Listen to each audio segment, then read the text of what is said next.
任天堂ライセンス品のマイクロ SD エクスプレスが8980円に値上げされました。これまで安さと安心感が魅力でしたが、2000円の値上げでお得感はかなり薄れてしまいました。正直今の価格なら私はこの 256GB ではなく 512GB を選びます。なぜ 512GB を選ぶのか、そして今ならどの製品が有力なのか、この動画で解説します。まず今回の値上げを整理します。値上げされたのは任天堂ライセンスを取得したマイクロ SD エクスプレスの2製品、サンディスク製とサムスン製の 256GB モデルです。どちらも発売時は6980円でしたが、2026年8月17日に2000円値上げされました。現在はマイニンテンドーストアで8980円となり、他の通販サイトでも新価格に切り替わっています。この2製品はスイッチ2向けのライセンス品という安心感に加えて、同じ 256GB のマイクロ SD エクスプレスと比べて価格が安いことも大きなメリットでした。ところが今回の値上げで他の 256GB モデルとの価格差はかなり縮まっています。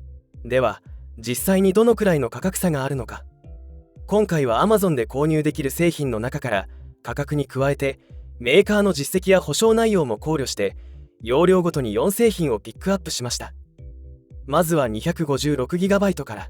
値上げされたライセンス品は2製品とも8980円です。値上げ前は 1GB あたり約27円でしたが、現在は35円まで上がっています。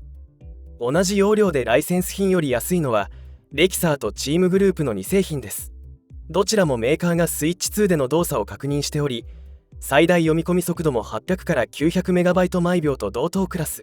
安いからといって読み込み速度で大きく劣るわけではありません。ライセンス品には安心感がありますが、今回の値上げで他の 256GB とほぼ同水準になり、価格面での優位性は薄れました。次は倍の容量 512GB を見ていきます。この中で最も安いのはメディアモンスターの 15,480 円。256GB のライセンス品との差額は6500円です。1GB あたりでは約30円。チームグループとレキサーも約33円です。値上げ後のライセンス品は 1GB あたり約35円なので、512GB でも容量単価は同程度かそれよりも安い製品があるのです。最後はさらに倍の容量 1TB です。安い製品でも34,000円前後。こちらの3製品は 1GB あたり約34円から35円です。256GB のライセンス品と比べても容量単価はほぼ変わりません。ただ512GB の安い製品と比べるとやや高くなります。さらに製品価格自体も3万円台なので購入時の負担は大きくなってしまいます。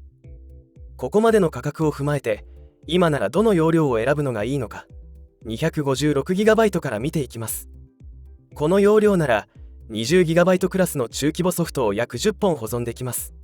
メリットは購入費用を抑えられること。任天堂ライセンス品なら安心感もあります。保存するゲームがそれほど多くない人には向いています。ただし将来的に容量が足りなくなり、より容量の大きいカードへ買い替える可能性があることには注意が必要です。容量不足が不安な人におすすめなのが 512GB です。ライセンス品に6500円追加するだけで容量を2倍にできます。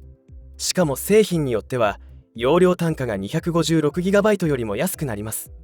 512GB なら中規模ソフトが20本前後保存できるので、ある程度ゲームを保存しておきたい人には価格と容量のバランスが取りやすい容量だと言えます。